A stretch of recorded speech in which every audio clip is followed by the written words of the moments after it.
Hello, it's Simon from Film Stories, and I'm in a mood. I want to talk about 2025 Sinners. I am looking at this screen here, which tells me that within 4 days of it going on release, this R-rated movie has made $55.8 million in the US. It's made another $15 million overseas. Its current box office is at $70 million for a standalone movie, a genre movie, an R-rated movie, and I mean, on the list somewhere, a brilliant movie as well. A really individual piece of work from Ryan Coogler, who's given us 2 Black Panther films. He's given us Creed. He's given us Fruitvale Station. And then if you go back like about a year and a half ago, I'm not even sure it was that. This has been recorded, in April 2025. And it was at the start of 2024 came the news that he was shopping around this new project. Say hello to Kermit. Kermit's there. He was shopping around this new project. And so it was a genre piece. Michael B. Jordan was going to star in it. He was going to direct. And I mean, he developed it outside of the studio system. So there were no studio costs involved, just in the setup and the development of the film. And the idea was you then put it out to auction. Which studio fancies that? The deal that Coogler was offering was, not a new one. That he would get some of the first dollar gross of the movie. He developed it. So what this basically means is he didn't have to wait for the profits to come in before he would get a slice of the success of the film. Read back on a case involving Eddie Murphy, Art Butwell, and Coming to America for why talent doesn't particularly trust studio accounting, that notwithstanding. And so other part of the deal was this was going to cost about $80 million to make. So Ryan Coogler didn't have that down the back of his sofa. He might have done. He might have a brilliant sofa. I assume he does. But he needed studio money, or he needed money from somewhere to get the film made. He was going to shoot it on location in Louisiana. There's a lot of music involved. It's going to have a big cast. Right. So that's the deal. It's going to be first dollar gross. There's going to be the requirement for a budget, less than most studio films, but still it's going out with an R rating. That was part and parcel of it. And then this clause that loads of people have got their knickers in a twist over, that the copyright, the rights to the film would revert back to him in 25 years. So that's the year 2050. So whichever studio put up the money and agreed to market and put out the film would have 25 years to get their money out of it before it belonged to Ryan Coogler. Ryan Coogler might then make a deal with the same studio again. Who knows? It's not like the film is going to be deleted off the face of the planet. That's a whole topic for another time. So lots of studios were interested in this. Coogler had offers from an assortment of places. He went with Warner Brothers. Now, I've been relatively critical of some of the actions of Warner Brothers over the last couple of years under the stewardship of Warner Brothers Discovery, Dark Overlord, David Zaslav. This is the studio that's been deleting completed films to get a tax break. There's a reason you can't see the Batgirl film that was shot. There's a reason you can't see Scoob 2, Holiday Haunt, that was shot and scored. These films were pretty much ready to go under Zaslav's watch. They were deleted because didn't make economic sense to release them. This is part of the short-termism of Hollywood, that everything seems to be judged on a quarterly return. Never mind, films exist forever. Well, I hope so, unless the apocalypse is coming. Might be. Never mind that these films exist and keep earning. If you look at the studio accounting of the Shawshank Redemption, for instance, I come back to this loads. That film lost money on its original release. Now they keep there's another 4K disc of it over there. They keep reissuing it. They're not doing this for charity. Every time it's shown on television, some money is being generated off the back of this. That film is in profit, although there is a book by, I think it's Michael Dealey, the producer of The Italian Job, and in that book he puts a studio accounting statement for The Italian Job, which 30 years after its release was still said to be in loss because of studio accounting, because of the interest that Paramount Pictures had put on the loans that it had made to release of it. Never mind that there's a remake of The Italian Job, never mind that there's a video game of The Italian Job. They just do all of this stuff for charity. It doesn't have to make any money. It's just out of the goodness of their heart. And thus it loses money, but heck, it's all about the art. Right, let's stop feeling sympathetic for studios.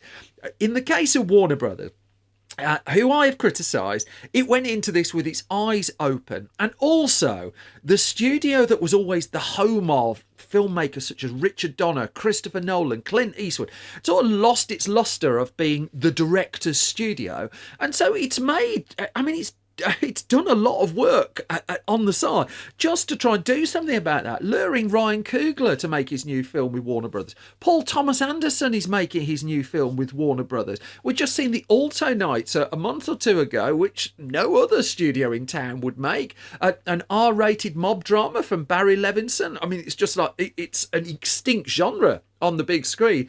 And, you know, not all of these projects are going to work, but the fact is, under the Warner Brothers environment, bizarrely, it's managed to get through. And so in the case of Sinners, Warner Brothers knew up front what it was getting. It was no secret in Hollywood what Coogler's deal was. It's also not a unique deal that Quentin Tarantino, in the latter days of his work with the Weinstein Company, before that stuff happened, had a not dissimilar deal that he would ultimately get the copyright of his film back. Let's not forget too that there's a deep written into the US copyright legislation, which I'm not going into here. There is a clause where writers of original screenplays can serve notice to try and get back the copyright of their work 35 years later. The copyright of the rights to The Terminator is set to revert back to James Cameron. Don't see massive headlines about that. Don't see massive headlines about Quentin Tarantino's deal for Once Upon a Time in Hollywood. Don't see massive headlines about any other filmmaker getting the rights to their work back. Andrew Davis, the director of The Future, he's got the rights to a film or two of his back. He's selling them on his website. That's not headline news. Ryan Coogler making a standalone original film and making a big hit movie out of it at a point where cinemas are said to not be a place we want to go and watch films. You read some reports. Well, this is now headline news. And I mean, better people than me have dissected the state of some of the reporting on it. That there was a piece in, I think it was in the New York Times, Sinners is a box office success, brackets with a big asterisk. That was in brackets. It was in brackets. The stand first of that article says Ryan Coogler's original horror film was expected to sell a strong $46 million in tickets over the weekend, enough for number one, but its profitability remains a long way off. Who cares? Why is that? Why do we care about that? This big genre film has made a splash, has proved that genre films can make a big splash at the box office. I don't know what Warner Brothers spent on it. I don't need to know what Warner Brothers spent on it. But apparently we're all fearing now for big corporations might not make money in 3 months on it. Right. And also, let's have a reality check on this. Warner Brothers has this film for 25 years. It might not break even on its theatrical run, but when's this been a problem before? The Bourne Identity made its money on video. Don't see the big headline about that. It always used to be in the VHS era that the theatrical run of a film was seen as, it was described by some as the trailer for the VHS release, which was where the big profit margin was. It's coming again with Sinners. Sinners it's got word of mouth across the globe. Ryan Coogler today actually has released a statement just talking about the importance of cinema and appreciation that people have been out to support his film. But then he made a great film. It's just like, thanks to you, Ryan. I appreciate like that Sinners is this big screen movie that's just an absolute joy to watch.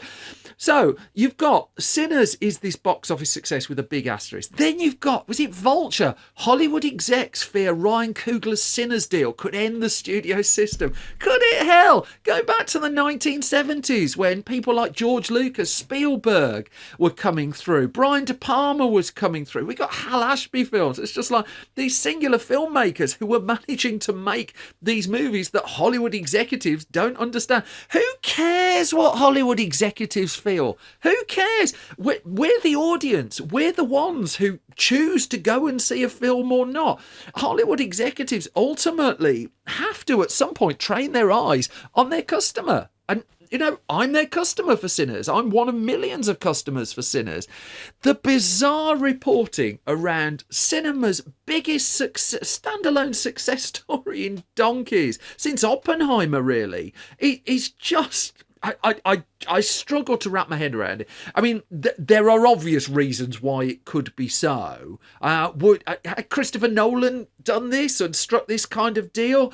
Would we be having this conversation? I think we would. Tarantino, we certainly would. Ryan Coogler, however, how dare Ryan Coogler go and make a successful movie and hopefully make himself a few quid off the back of it. Hopefully encourage studios to back him with more original movies once he's done with Black Panther 3. And already Warner Bros. Is talking about, we're going to get Ryan Coogler back. It's got a good relationship with the studio. It's invested in a filmmaker, as it once upon a time did, and should bear the fruit of that for a long time. Ryan Coogler now, presumably, is inclined the next time he has a standalone original genre film or something that he wants to make, he'll at least put in a phone call to Warner Brothers, because also... side of this that's been missed. How well marketed has Sinners been? Everywhere I'm seeing it. You contrast that with some more recent blockbusters. I don't want to name them particularly, but you contrast that, and it's just like Sinners has just been where it's been on the side of buses. It's on whatever website I seem to be on. The talk of it has been loud. Not just down to the quality of the film, that's certainly helped, but also the promotion and the confidence in it has just rippled through it. I think this is a massive success story, and it really gladdens my heart. And also Warner Brothers, again, I mean, it's been a tricky time at that studio. It's certainly not been the most fun writing about that studio. It's got Weapons coming up as well. That looks really good. But it has had this weekend in America where two of its films have grossed over $40 million on the same weekend. When was the last time a studio did that? Okay, one of them's a Minecraft movie, and it's got a great big brand attached to it, and so you follow the success of things like the Super Mario Brothers movie and stuff like that. Doesn't strike me as the biggest swing to make, but in tandem with that, Sinners is a swing, and it's a swing and a hit. Now, Warner Brothers has a slate coming up of a bunch of films, which are from individual filmmakers that aren't part of franchises. Some will hit, some will miss. The thing is, because of the success of Sinners, there might just be one more meeting taking place in Hollywood once they've all stopped arguing about should we give that man all the money. There could be a meeting or two taking place saying, maybe we should take a chance on that. Maybe we should leave that sequel project over there. Let's put a few resources into this. Imagine that. Imagine if the success of Sinners will just light the fuel of more genre filmmaking, of just one or two bolder risks, of one or two more chances being taken. The discourse around it from the entertainment press, some places have been brilliant. Some places really need to take a good long look in the mirror. I am not perfect. I am not a great entertainment reporter. But bloody hell, you're staring a success in the face. You're staring something that we've not seen for a long time in the face. And your inclination is to go for the, oh no, this is going to ruin Hollywood forever. Have a word. Also, if you've not seen it, do check out Sinners. I got to see it spoiler free. I hadn't watched a trailer. I hadn't read a synopsis. I didn't know what I was getting. This is a brilliant way to watch film as well. And it's a policy I made for myself a few years ago. I mean, Abigail last year. I know not everybody loved Abigail. When you go in and see Abigail not knowing what you're getting, it is, I would imagine, a whole different experience to that was sport and the trailer and stuff like that. Go and see Sinners as cold as you possibly can. Stop right the way through the end credits as well. Not to set up a superhero team-up movie or anything like that, but there's just a beautiful moment of craft appreciation at the end of it. And honestly, I could have stood up and applauded, bought another ticket and gone straight back in. More like this, please. And also, can we stop talking down like really individual successes, and can we just do the time-honoured thing? Just give them a really big round of applause.